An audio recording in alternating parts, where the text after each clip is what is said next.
Marvel Studios' Kevin Feige did confirm that yes, Venom is now in the MCU.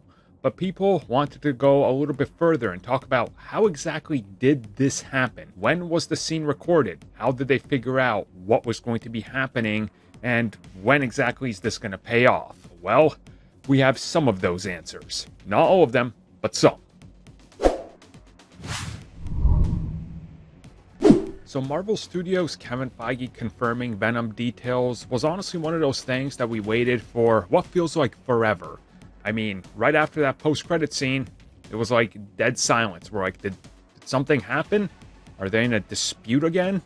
Is Marvel Studios just going to pretend that didn't happen and Sony's going to deal with it however? Like, what's happening? Kevin Feige did, of course, confirm, yes, Venom is now in the MCU. The implications of that post-credit scene are exactly what they seem. But then he went on to confirm how this was made possible.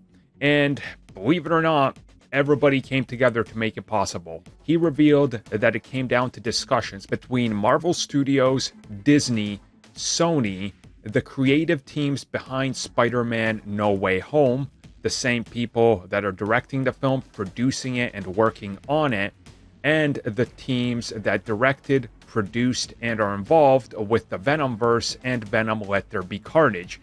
Since both of these were shooting around the same time and having reshoots that lined up, they figured that the two teams could come together and figure out something. So what was figured out was that post-credit scene, and that was because Disney and Sony were able to reach an agreement on Venom, on his placement in the MCU, and how they move forward. Now, those waiting for him to confirm when we're going to see Venom are going to have to wait a little bit longer. And he's probably not going to reveal it up until it happens, or up until they make a formal announcement, because he wouldn't say anything. And I honestly don't think they want to spoil if he's in Spider-Man No Way Home. And if he's not, they're probably still trying to figure out the details and what happens next, where the character goes next, how the character is going to be handled. Is Marvel Studios involved with Venom 3, since it's going to be in the MCU, and he's going to battle Spider-Man?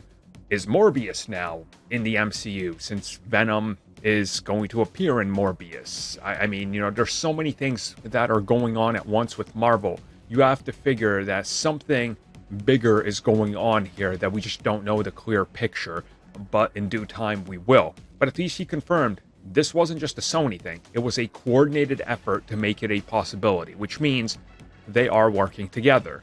And now you start to see that the picture is getting a little bit more clear, right? To what's happening down the road. It's still a little blurry. We still don't have the entire thing, but we can tell what's happening quite clearly. We just need to wait for the entire revelation.